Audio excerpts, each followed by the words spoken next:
Hello friends, standard 9th English medium और Gujarati medium में आज हम चैप्टर नंबर 5 स्वराज्य की नींव चैप्टर में 5-6 वाक्य के 3 मार्क्स के लिए पूछे जाने वाले प्रश्न और 2-3 वाक्य में उत्तर के बारे में इस वीडियो लेक्चर में डिस्कस करेंगे।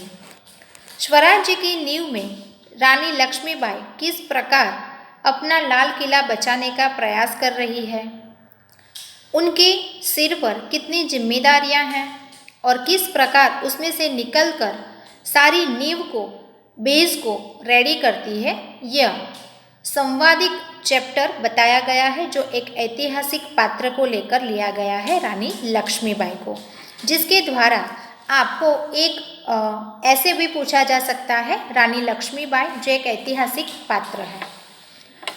प्रश्न है कि मार्ग में हिमालय अड़ने, डरावनी लहरों के थपेड़े मारने, नाविकों के सो जाने से क्या अभिप्राय है।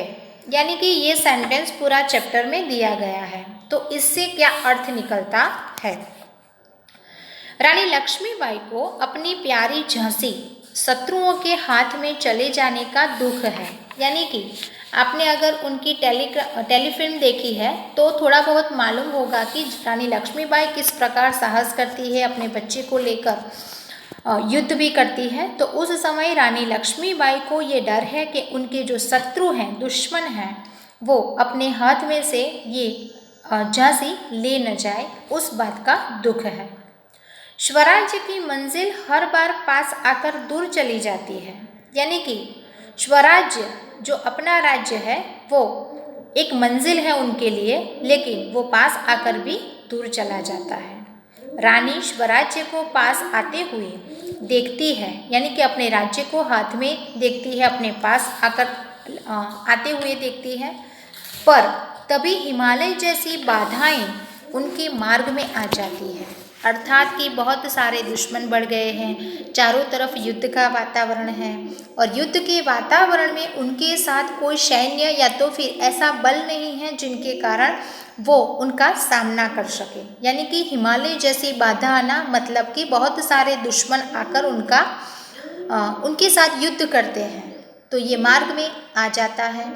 जब वे इन बाधाओं को पार करती है, यानी कि युद्ध से लड़ती है, इन बाधाओं को, समस्याओं को दूर हटाती है, तो मुसीबतों के महासागर सामने उमड़ जाते हैं और फिर मुसीबत आ जाती है महासागर जैसा, जैसे कि पानी की मौजें आती है और उसमें वो डर जाती है। जब वे उन्हें पार करना चाहती है तो देखती है कि नाविक सो रहे हैं।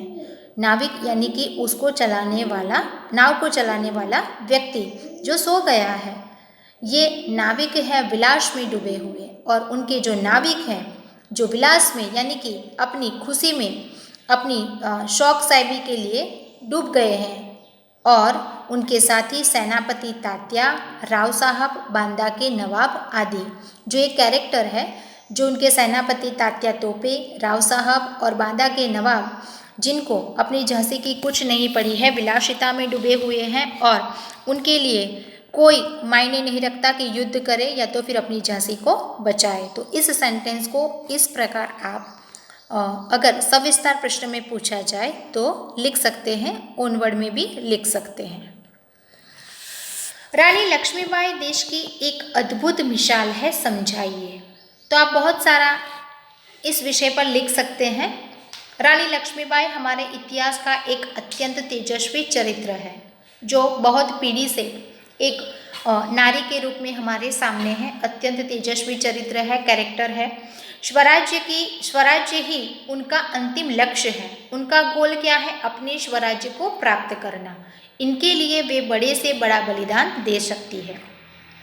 स्वराज्य की नींव बनने में ही वे जीवन की सार्थकता मानती है और स्वराज्य की नींव बेस तैयार करना, रेडी करना उनके जीवन की एक सार्थकता है। उन्हें राग रंग से सख्त नफरत है, यानी कि ये राजपाज, उनका कोई ऐशो आराम, विलासिता कुछ नहीं चाहिए, वो उनसे नफरत करती है। उन्हें यही चिंता है कि स्वराज्य के लिए लड़ रहे उनके सैनिकों की वीरता कलंकित न होने पाए। यानी कि जो उनकी वीरता है वो कलंकित न हो, लोग ऐसी बातें न करें। रानी लक्ष्मीबाई देशभक्ति एक अद्भुत मिसाल थी, इसलिए इनकी सोच ये है और एक अद्भुत मिसाल मानी जाती है। तीसरा, स्वराज्य की नींव शीर्षक कहाँ तक सार्थक है? प्रस्तुत एकांकी के लिए कोई अन्य शीर्षक दीजिए। अगर आपको ये प्रश्न पूछा जाए तो आप क्या लिखेंगे? यहाँ प्रश्न का उत्तर मिल जाएगा, लेकिन आप अपने तरीके से उसका शीर्षक बदल सकते हैं। सन 1857 का सैनिक विद्रोह भारत का प्रथम स्वतंत्रता संग्राम माना जाता है, जो आप एसएस में पढ़ते हो।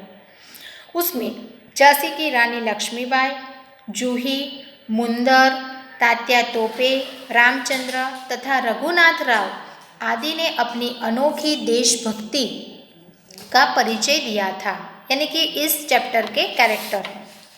ये सब अपना बलिदान देकर स्वराज्य की नींव के पत्थर बन गए और बाद में इस एकांकी के पात्रों के न्याय, तपस्या और बलिदान की नींव पर ही भारत की आज़ादी की इमारत खड़ी हुई। यानी कि किस प्रकार भारत की इमारत बनती है जो आज़ादी मिलने के बाद। तो सबसे पहले इस एकांकी में जो पात्र है, कैरेक्टर है, जो न्याय, तपस्या और बलिदान की नींव पर है, और इसीलिए इस एकांकी का शीर्षक स्वराज्य की नींव बिल्कुल सार्थक है। लेकिन फिर भी अगर हम शीर्षक दे सकते हैं तो इस प्रकार कि स्वराज्य की आधारशिला, सपोर्ट और आज़ादी के वे परवाने, यानी कि उसमें जो कैरेक्टर है वो परवाने माने जाएंगे। तो इस प्रकार आप दूसरा भी शीर्षक ढूंढ कर लिख सकते हैं अपनी सोच के मुताबिक। लॉन्ग क्वेश्चन में ये एक प्रश्न है जिसमें 2 वाक्य में भी पूछा सकता है और 3 वाक्य में भी पूछा जा सकता है। बाबा गंगादास ने रानी लक्ष्मीबाई से क्या कहा था? तो बाबा गंगादास ने रानी लक्ष्मीबाई से कहा था कि समाज में छुआछूत, ऊंच नीच और विलासप्रियता के होते हुए हमें स्वराज्य नहीं मिल सकता। स्वराज्य केवल सेवा, तपस्या और बलिदान से ही मिल सकता है। यानी कि समाज में बहुत सारे नियम चलते हैं, छुआछूत, उच्च नीच, विलासप्रियता। तो ये सारे जो इंसान के धर्म में नहीं आता है, लेकिन फिर भी इनके होते हुए स्वराज्य नहीं मिल सकता। लेकिन स्वराज्य केवल किसके लिए मिल सकता है? सेवा करने से, तपस्या करने से और बलिदान, त्यागनी भावना से मिल सकता है। तो बाबा गंगादास जो रानी लक्ष्मीबाई के पिताजी थे, उनका एक उपदेश था कि स्वराज्य प्राप्त करने के लिए केवल सेवा, तपस्या और बलिदान से ही हमें मिल सकता है। प्रश्न नंबर 8, तात्या रानी लक्ष्मीबाई के सामने लज्जित क्यों हो उठे? तात्या जो एक लक्ष्मीबाई का कहा मानता था, लेकिन फिर भी वो अय्यासी में, विलासिता में डूबा हुआ था। लेकिन रानी लक्ष्मीबाई जब उनको कटाक्ष में कहती हैं, तब वो लज्जित हो उठते हैं कि रानी लक्ष्मीबाई ने तात्या को सरदार कहकर संबोधित किया, जबकि वो सरदार नहीं था, लेकिन सरदार बन चुका था। किसका? तो अय्याशी में, विलासिता में, और अपने नवाब के कहे के अनुसार वो भी विलासिता में डूबा हुआ था। रानी के मुंह से अपने लिए यह संबोधन सुनकर तात्या लज्जित हो उठता है, क्योंकि हकीकत में रानी लक्ष्मीबाई उन्हें सरदार नहीं कह सकती, लेकिन फिर भी उनको कहती है, इसलिए उन्हें शर्म आती है इस बात पर, और उसके बाद वो माफ़ी भी मांगता है। तो इस प्रकार चैप्टर नंबर 5 के लॉन्ग क्वेश्चन और 2-3 वाक्य के प्रश्नों के उत्तर जो 3 मार्क्स के और 2 मार्क्स के लिए आप रेडी कर सकते हैं। Okay, thank you.